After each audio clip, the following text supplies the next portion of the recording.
د دې کام نه تاریخ خوندي ده، د دې کام نه ژبه خوندي ده، د دې کام نه وسایل خوندي دي، د دې کام باقاعده په دې اپریشنو کې نسل وزنه روانه ده. دا یوازې زیان و دې خاورې ته و دې خاورې اوسېدونکو ته رسي. جرنیل صاحب نن بیا یو وارې بیا د دې عزم کړی د موږ استحکام راوړو. که ته چیرې استحکام راوړې د دې پیکسیانې په پنجاب کې دي نو دا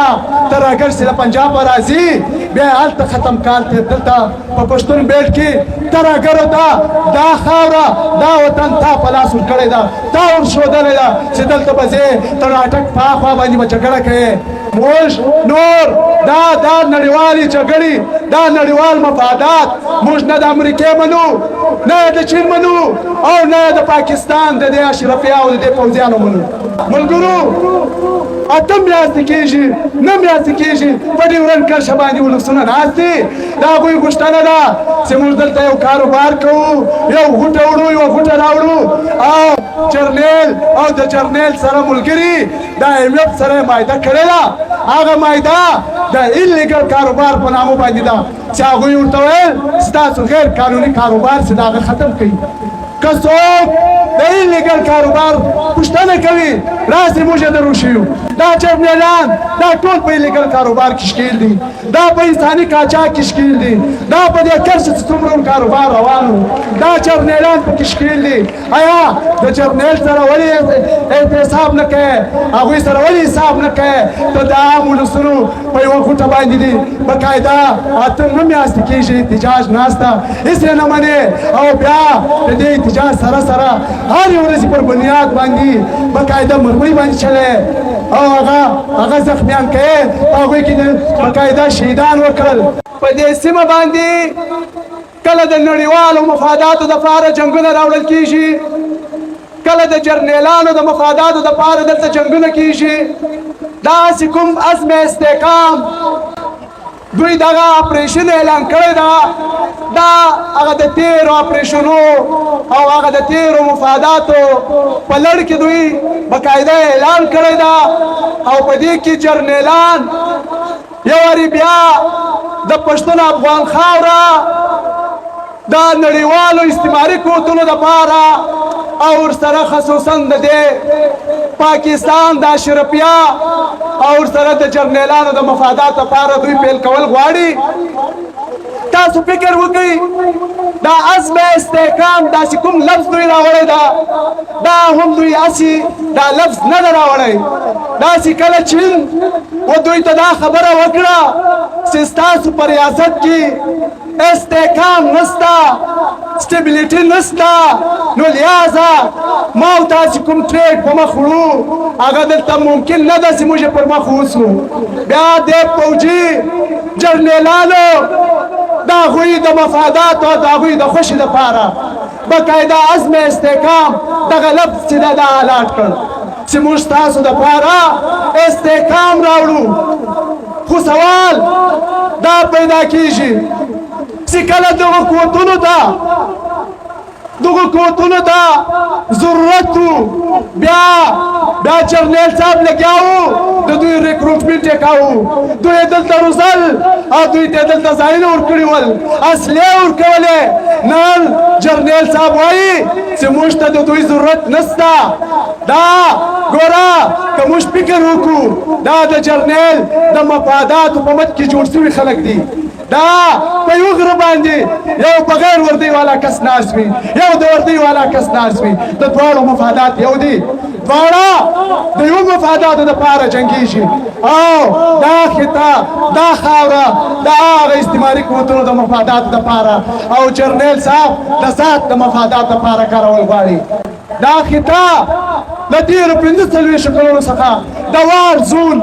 په نامه باندې باقاعده وار زون یې جوړ کړی ده او دلته دوی جګړې پکې کوي او دا جګړې په دې جګړو کې یا په دې اپریشنو کې ګوره تاسو فکر وکړئ د دې کام نه تاریخ خوندي ده، د دې کام نه ژبه خوندي ده، د دې کام نه وسایل خوندي دي، د دې کام باقاعده په دې اپریشنو کې نسل وزنه روانه ده. دا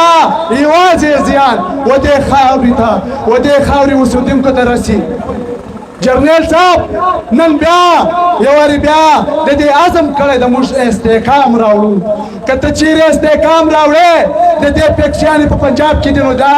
تر اګر چې له پنجابه راځي بیا هلته ختم کار دی دلته په پښتون بیلټ کې تر اګرو دا خاوره دا وطن تا په لاس ورکړی ده تا ورښودلی ده چې دلته به ځې ته راټک په اخوا باندې به جګړه کوې موږ نور دا نړیوالې جګړې دا نړیوال مفادات موږ نه د امریکې منو نه د چین منو او نه د پاکستان د دې اشرفیه او د دې پوځیانو منو موږ یوازې د دې ولسونو مفادات منو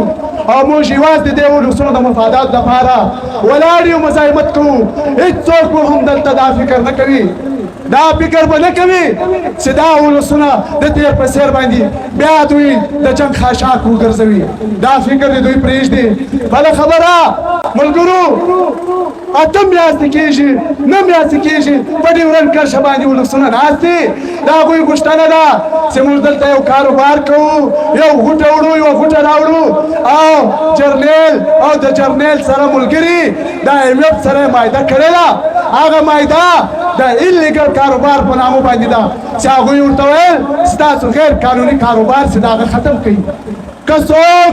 د ایلیګل کاروبار پوښتنه کوي راسې موږ یې درو شیو دا جرنیلان دا ټول په ایلیګل کاروبار کې ښکیل دي دا په انساني قاچاق کې ښکیل دي دا په دې کرښه چې څومره کاروبار روان و دا جرنیلان پکې ښکیل دي آیا د جرنیل سره ولې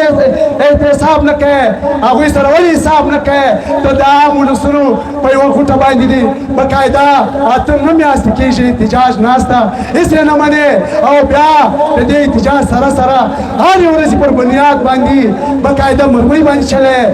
او هغه زخمیان کوي په هغوی کې باقاعده شهیدان وکړل دا موږ په دې باندې دا ولسونه خبر دي دا ولسونه نور په دې خبر دي او یوه خبره چې د برلین دیوال له 15 کلونو وروسته ړنګېږي ستا دا ډیورنډ لاین یاره زموږ یقین ده چې دا ډیورنډ لاین به نشي پاته داسې ته څومره هم زور وکړې دا به یو ورځ له منځه ځي دا ستا خامخیالي ده ته یو وجود په منځ باندې تقسیم پاته کوې ته یو وجود سره تقسیموې ته یوه ژبه سره جلا کوې ته یو وطن سره جلا کوې دا ستا خامخیالي ده داسې د بریټیش چې کوم رول و دا ته په هغه رول روان یې اوس نن هم فکر باندې وکړه بیا داسې نه وي چې دا د ډیورنډ لاین نه وي او ستا دا کوم سټرکچر چې تا جوړ کړی دا سټرکچر به هم بیا دلته په منځ کې نه پاته کېږي دا سټرکچر به هم په منځ کې نه پاته کېږي او ورسره لوډ شیډینګ دلته یوه نقطه د لوډ شیډینګ ده ګوره دا یوازې لوډ شیډینګ نه ده د دې سره زموږ زراعت تړلي دي دا ټول زراعت چې دی د دې بجلۍ له وجې څخه هغه وچ شول خلک بېروزګاره دي او په دې زراعت کې دلیل چې څومره ولسونه ورسره مزدوري کوي هلته باقاعده کار پکې کوي هغه ټول بېروزګاره دي زموږ خطه ټول د زراعت سیمه ده او نن تاسو وګورئ دا 50% موږ ته زراعت نه دی راپاته شوي دا ستا استحصال روان ده دا یوازې لوډ شیډینګ نه ده دا ستا استحصال روان ده تا په دې طرز باندې چې دا هغه ستا استحصال کوي موږ